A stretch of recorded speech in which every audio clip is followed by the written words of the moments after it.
History.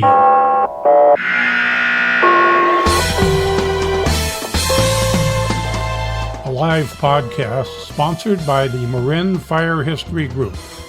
All about the history of the fire service in Marin County, California. And now your host, retired Fire Chief Bill Lellis. Good day, everyone, and welcome again to the Marin County Fire Chief's historical website. Today is going to be my privilege to interview a man who I've known since he was a teenager living in Greenbrae, California. His name is Matt Gustofson. And Matt has a great story to tell about his career and working at the Skywalker Ranch. And with that in mind, we will begin the interview by introducing you to Matt Gustofson, who lived up by Station 2 in Larkspur. And as a teenager at Redwood High School, decided to become a volunteer and has never looked back. In his entire life, he's been in the fire service. So with that in mind, welcome, Matt. It's a privilege to talk to you under these circumstances. Thank you, Chief. It's great to be here. It's great to be interviewed by you. You've been quite the leader in my life and influence in my life. So it's great to be part of this with you. Matt, tell us a little about your family, what your father did, siblings, and whatever. Yeah, sure. So I was born and raised in Greenbrae, like you mentioned, in Marin County, and I had my mom, who is doing great. She lives in Santa Rosa near me, which is nice. My father, he was in sales, and he passed away in 2015 at the age of 83. But he was a great influence for me in many ways. And my brother Mark. And coincidentally, my father was into sales, my brother was into sales, my uncle was into sales, my grandfather was into sales, but for some reason I went into public safety. And to this day, I don't think I could sell a thing, and I'm not sure that they could really, do an extrication call. But so the differences were different for sure. Yeah. Why did you become a volunteer with Larkspur Fire Department? So it's kind of a silly story, but when I was a teenager, there was a hot day in Greenbrae at one time, and I decided to open up the hydrant in front of my house and invite the neighborhood kids to come over and run through the water. And I used a pipe wrench on the hydrant, and I ended up stripping the threads, so I couldn't turn the hydrant off. So I think my dad at the time called the fire department, come out, and the fire department, I think it's Jack Newberry, I believe, was on the engine. He called the cops, and the cops came out, and they wanted some restitution. So they wanted me to come down to the fire station and, I believe at the time, wash a few trucks and stuff. So I got that taste of that, not in a positive way at first, but once I got to the fire station environment, I thought this is really great. This is a neat environment, and this is they have a lot of neat stuff. And of course, as a young kid, I saw a lot of that in school presentations and things like that. The fire department come out, so I was always impressed with the fire department. So that's how I sort of got involved, and I decided to become a volunteer, and that was an excellent experience and took off. Were you ever a sleeper? Yeah, so I became a sleeper really early on. I was probably 19 years old, 20, maybe closer to 20. But I was shifting back and forth. Should I go to college? Should I stay home and work? I went away to college, and then I came back, and then I was kind of wishy-washy at the time. So I came back, and the fire department took me back into the sleeper program, which was at Station 2 in Greenbrae, which was really close to my house. And the sleeper program, for those that don't know, is it's a residential program where you basically live at the fire station, and you're obligated to run on calls at the night and be fit for duty and all that. So that was a great experience because we got a lot of calls out of the Green Bay station. So I got a lot of experience there. Yeah. When did you and Craig Weichel meet up? Definitely during the volunteers. So Craig was already a volunteer with Larkspur. His dad was there, and Craig was very much involved in stuff either as a volunteer or as his father's son of a Larkspur firefighter. So I think I met Craig early on, as well as John Boyd and Tom Forrester, and a whole Jim Busher, a whole slew of other people. Yeah, it's when we get talking about it, there's a photograph, an old photograph with the Jimmy truck that was at Station Two, and of the seven guys in front of the state and this rig at Skywalker, six of you were Larkspur volunteer firemen. Yes, Yeah, yeah, yeah. I look at that with a lot of pride when I Yeah. see that. Yeah. And now, Yeah, no, the entire fire brigade at its inception, when it was officially determined to be a fire brigade, I think all except maybe two or three were from Larkspur. yeah, yeah. And was Skywalker your first job in the fire service? So I became a summer relief fighter at Larkspur. So I worked actually as a paid guy there. In fact, when I was a volunteer there, I loved it. I didn't really need to do much else. I was exploring other things at the time, and then I worked a couple of shifts and got paid. And I remember going into the captain's office where you used to put the paychecks in the drawer of the captain's desk, and you go get your paycheck when it was up, and I got my first paycheck from Larkspur. I go, holy smoke, this is pretty good. I enjoyed doing it for nothing, but when I saw that check, I go, and I'm sure it was really quite small then, but it was big to me. Yeah. And so I really wanted to start working at Larkspur, and I did the summer program a few times. I became an engineer there. Got those apparatus back then were really hard to drive and pump, and so it was really good experience to get to know those the equipment. And the area around Larkspur is very difficult to put drive apparatus around, and that was all a good experience. But meanwhile, Tom Forrester has spun off, and he had started putting together a fire brigade for Skywalker Ranch. And he was hiring people along the way. He first hired Jim Busher, and Jim Busher was a sleeper with me at Station Two. So he and I were talking all the time, and they were saying, why don't you come out to the ranch and consider working out there? So that's a long answer to your question. The short answer is, yeah, that was the first full-time benefited, uh, completely full-time requirements, everything was Skywalker.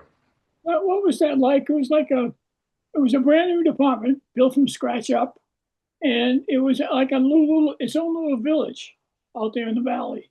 That was quite a unique experience to be on the ground floor and watch all those buildings being built as you were making, protecting it from bad people, which love to find George out there sometimes. Yeah, yeah. What was your first job assignment and title? So my first job assignment was engineer, firefighter, security, and that was the entire title. We did a lot of security. We did a lot of security patrols. And we did a lot of fire prevention, and then we did response and operation. So we kind of had to do a lot of things. We're multifaceted out there. And to your point, yeah, it was really fascinating to watch these buildings be built because they were incredible buildings. The craftsmanship that went into these buildings, and then they filled them with unique artwork, one-of-kind artwork, and all kinds of things. One building out there uh, housed all kinds of movie memorabilia from Tucker cars to the Ark. I mean, just all kinds of wonderful things in there. So it was instilled by Tom Forrester on us really quickly that, where we were really small, we had a pretty awesome responsibility to take care of all this stuff, both from, uh, trespassers to arrogant fires and stuff like that. So, yeah. I know I marvel at the, as you say, very expensive artwork in the main building, and I know they had, and I understood that in fire smoky conditions, that was top priority. Cover Yeah. the cover the artwork. Because Yeah, you could have just a minor incident, and they did. They had several minor incidences that could be quite devastating or a substantial loss. And then it's not to and also to be mentioned is Skywalker Ranch is in the middle of nowhere. It's in Nicasio, California. I mean, it's way out there, and so the nearest fire agency was Nicasio Volunteer Firefighters, which were great folks, but they were small and they had a pickup truck style pumper, and next due was Marin County Fire from Woodacre, which was a pretty good clip away a long time in firefighting minutes and EMS minutes. And then on the other side was Marinwood, which they too were well equipped, but they were just far away. But so at the time when you were about to leave um, for Windsor, what was your title then and responsibilities? So I rose up through the ranks there. I was assistant fire chief. Tom Forrester was the fire chief, and I was the assistant. And then I also was in charge of corporate security and safety at the time. And So then I by all the buildings? Yeah, well, pretty much assigned to Skywalker. It would spill over to the San Rafael complex and occasionally to Los Angeles, but it was mostly the ranch because the ranch was a handful. There were a Okay. lot of things happening at the ranch, from construction to a lot of employees out there, daycare facility, wildland interface. I mean, it was a handful. Wow. So I primarily was on the ranch, but I did enjoy venturing out to Los Angeles once in a while, to the Kerner facility. But those facilities had their safety people, like Al Boughton, Yeah. was one of them. If you remember Al, he was really, really good. And Dennis King too was there for a long time, and he was involved in that sort of thing. But Skywalker was my primary location. And then I get a phone call from Matt Gustofson thinking about taking a job in Windsor. They were looking for an officer to come work in the Windsor Fire Department. And you and I had some conversations We about did. that. And I remember telling you, you have the experience, you can do it. And you got hired. And I did. I always admired you for leaving a secure job to go up to Windsor and start a brand new career. And it worked out great for both Windsor and yourself. Talk It about did. what that was like going up to Windsor. So that was, yeah, you're right. I did my due diligence. I called you, and I called a couple of people I knew in the Santa Rosa area that knew Windsor and stuff. I definitely did my due diligence because it was a big leap. I was set at Skywalker. I was set at Lucasfilm. I did not have to leave. Life was good there. I really enjoyed it. I enjoyed all the aspects of it. So. A lot of people, including my wife, were like, "Why do you want to leave if it's going so well?" Well, I had worked for Tom Forster for a long time, and Tom taught me and tried to influence me to be more of a manager, more of a supervisor, more of a leader. And so I did a lot of training in that. I did a lot of education in that. And I felt like after as at Skywalker at 16 years, that's about halfway through a firefighter career, basically. So I was thinking to myself at that time, if I remember now, it was a long time ago now, but I was thinking at that time, if I'm going to do it, I need to do it now, and I need to do it in a place that might benefit some of the education. And maybe it was ego driven too, right? Maybe a little ego of, I've got this experience. I can go anywhere and do anything. And, so probably a little ego was in play there. But Windsor was a up and coming fire department. It was very small, but it had a lot of potential to grow. And I saw that as a really great opportunity. It also had a lot of issues going on. Growth and growing pains were real evident there. And I thought, again, probably a little ego driven, but I thought I could maybe make a difference if I went there. Because I had no baggage there. I could only just try to push it in Yeah. a good direction. So I decided to do that. I was applying at other places at the time, by the way. I applied at several places, but this one seemed to be a good fit for me. So yes, they hired me, but they hired me reluctantly. I have to say that, to be quite honest with you. There was a couple post interviews with the fire chief and one of their battalion chiefs, and they're like, "Yeah, we like what we see, but you don't have a lot of operational experience. You have a ton of experience in fire prevention, leadership, but can you run a fire?"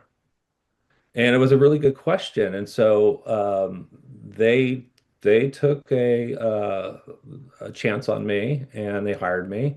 And I dove right in. I dove right into the fire marshal job, the battalion chief job, and I responded to fires that I wasn't assigned to try to build up my skills. And I did ride-alongs and all that. And eventually I built up my skill to be a little bit better operationally. At least I think. I think so.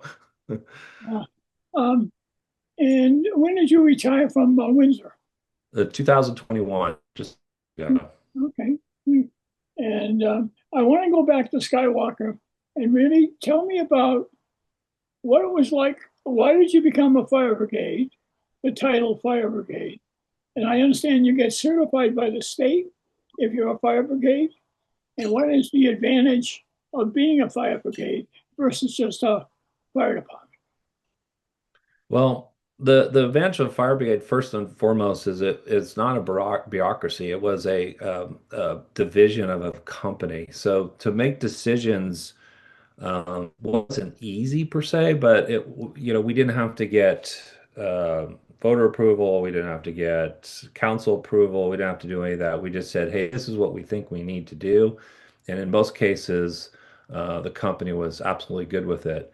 The whole reason why they formed the original reason why they formed the fire brigade was its remoteness, and they were doing a construction in a very remote, very rural, high fire severity area. That was the number one reason why they just started getting equipment out there.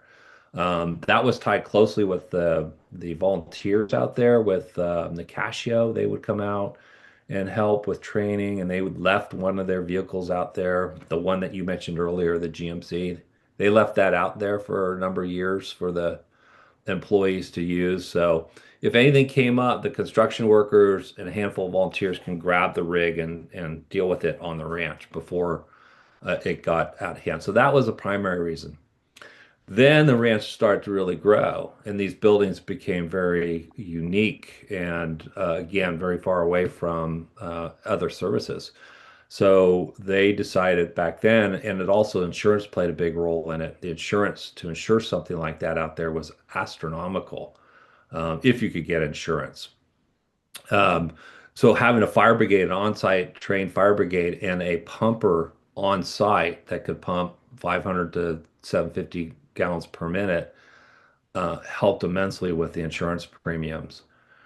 And the need to have security out there was the good marriage to make them both work. So that's where the fire brigade started to get up and running. Um, I think probably the pinnacle point of the fire brigade is when engine 481 was ordered and arrived. It was the first Pierce fire engine in California, or one of the first. It's a very unique fire engine, and that really was the time that the fire brigade really became much more official, if you will, because the equipment was expanding and the staff was expanding. So, but yeah, we had to follow all the rules from OSHA, the state fire marshal's office, and the state of California for having an official fire brigade. Yeah, I can remember you hired me to do some training, uh, Yeah. and I'd come out at night, and we used the flashes that would be on, barricades, and that would be the fire. And it was very useful. It was like, that's the fire. When you see the flashing, we put 5 or 6 of them together. So when the captain pulled up, he saw this glow, and he had to slice it up and extend lines into it. It was very, very easy, very good training for them. I Yeah, it remember was really good training. In fact, the training was, like I said earlier, it was extraordinary in so many levels. it was. This, you got to keep in mind, this goes back quite a ways.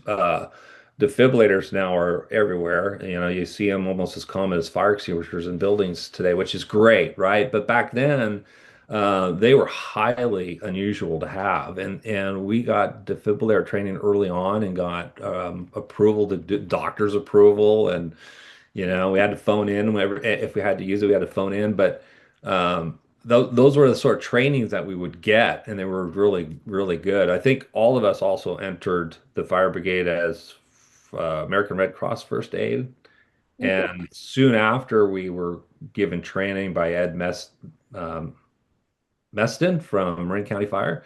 He did all our EMS training, and we got EMT training. But before I forget the site though, Bill, one of those training, or often you do those trainings. I forget the acronym for it, but they were kind of real-time trainings. Like we would be doing our normal daily routines, and then all of a sudden we get an alarm, structure fire at the archive building, and we'd have to respond up there, and everything was so in our minds they were really realistic, verifiable type of training. It was just really good training. One of the things that always impressed me with the size of those buildings, although they were all sprinkled and you have a fire pump, is you had to develop the water system for this valley, Skywalker Ranch. Yeah, yeah, Develop its own because there was no water out there to speak yeah, of. yeah. And what was that all about? The reservoirs, the wells, all that stuff? Yeah, it was all the above. So we had a lake. It's called Ewok Lake, I remember. So it's going to come and go, but I think it was called Ewok Lake in the end. But yes, that lake fed both jockey pumps and then main pumps, and those pumps would pump water up to water tanks up above the hill, above the ranch, and then those tanks would um, flow into the gravity flow into the hydrants. That made those hydrants extremely hot between being gravity flow, plenty of water, and these jockey pumps that kept them at a certain PSI, and then these major pumps that if we ever had a major fire, we could pump a lot of water. So yeah, it was very elaborate. I don't know, what something like that would cost or engineer to do today, but back then it was, and there were hydrants all over the ranch. The ranch was very well protected with fire hydrants. Yeah, yeah, so you leave Windsor, um, and now tell us what you're doing. I was fascinated when you told me what you were doing. What are you doing now? So I spent the last few years, not me, I mean, a whole team of us, we consolidated fire departments up here. So Windsor finally consolidated with Rankin Valley.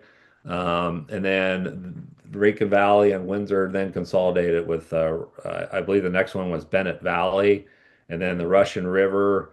And we became the Sonoma County Fire District. So we changed our everything to be the Sonoma County Fire District. And so we spent a lot of time doing that. That was a lot of work. And then a lot of it was perpetuated because of big fires up here. We had the Tubbs fire, which was a really impactful fire for us. It burned a quarter of our district. It affected all of our residences. It was a big deal. And then later on comes the glass fire, and then the lightning complex fire, and then the Kincaid fire. And the Kincaid fire actually um, started or created a situation where we had to evacuate the entire town of Windsor, Larkville, Wickiup, the Russian River Valley. It was a big deal. Yeah, and so all these kind of showed us that we needed to have a really organized one fire agency type situation. So I spent a lot of years doing that. So when I retired from all that, I kind of just needed to take a breather, and I had planned, and I think I talked to you about this, Bill. I can't remember, but I think I said I just don't want to do anything. I just want to just like, go for hikes and, do nothing. And you said, or I believe you said, no, don't do that. You have to have a plan. Um, but I didn't listen to you at that point. I didn't have a major plan, but I was online one time and I was just dabbling on LinkedIn looking at stuff, and I saw a request for subject matter experts to join a consulting firm to go out and look at fire departments that might need to, do standards of cover or do an EMS assessment or something like that. So I emailed the owner of the company and it said, I just kind of curious about that. And he said, yeah, we definitely want you to come aboard and to do some consulting. So I went into consulting, and I had no intention in going into consulting. I only dabble in it. I don't do a lot of it, but I've done a handful of fire departments now. I help them with their standards of cover, help them with if they're considering going into EMS, if they're considering merging, consolidating. I've been doing several of those. Yeah. Um, boy, but you're still doing it kind of on a as needed basis. You're Yeah, still, yeah. I try to do like one or two jobs at a time. Most of them are out of state. They're in the Midwest and some back east. So um, so that's kind of a good thing because I don't know any of them back there, and so I get to go in just totally non-biased, and so that's a really good thing. And then I get to go visit them, but because they're far away and because I don't know a lot about them, I usually just do, one job at a time every couple months, and they keep me really busy. I really like it. It keeps me really busy, and I enjoy it. so you just serendipity and it worked out. Yeah. And I will say this. I've had it, my in-laws lived up there. Uh, they had like 3 acres right across from the new firehouse, and they put like 13 houses on that little piece of property. And in those days, and remember we had an arson workshop where we burnt the bar and stuff downtown. Yeah, yeah, Yeah. And but I think Windsor's population was probably maybe 20,000. yeah, And as you know, I've been doing plan checks for you and now Cindy, and I see these massive building constructions coming in, yeah. multiple 5, 6 buildings, 3, 4 stories high. Windsor's population's got to be what, 60, 70,000?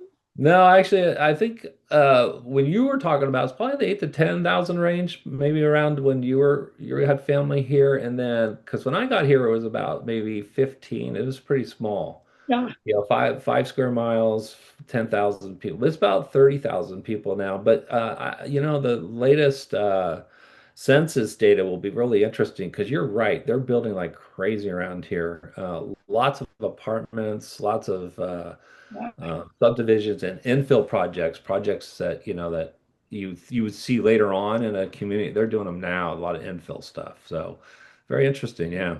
Yeah, I'm assuming it will continue because you've got the space, you got the land. Yeah. Yeah. We have a little bit of space, but it is filling up pretty much. And there's a big space between us and Healdsburg. There's a lot of land up that way that I see.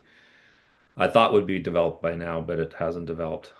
Are you taking time off to travel? Do Yeah, oh yeah. My for a while my oldest was in Washington D.C., so we would go back to see him quite a bit. So um he we'd worked be where? He worked uh, where? he works for the US Coast Guard. Okay, And he and his wife just got transferred to Sacramento, and my youngest son's in Sacramento as well. So we go to Sacramento quite a bit. And then my wife and I try to squeeze in like a pretty international trip or pretty involved trip every other year or so, which is really really nice and stuff. So that's great. That's yeah, great. yeah. Sometimes you can forget the good stuff because you're so busy with the business stuff. I'm trying not to, but it's kind of fun because some of that consulting stuff will pay for the trips. So Yeah, it's, yeah. Thank you it very makes much. Yeah, It makes it like, but yeah, you're absolutely right. And I'm glad you're reminding me too, because it can, this stuff can be really consuming. You go down rabbit holes of some oh, of these fire departments and, yeah, you know, and, and I really want to do a good job for them. So I might, do that. I have to remember to stay within the scope. yeah, And that's yeah, yeah. my biggest challenge. Well, Matt, we finally got it done. We got you to sit down and talk to us. It's been a long time in the works. Yeah. Uh, you guys did a great job up there and at Skywalker. I hope the people who are there now appreciate what you did. Tom and you and John and Craig and all those guys did a great job for Skywalker, and I'm hoping Great. they appreciate that looking back. And your career has been excellent.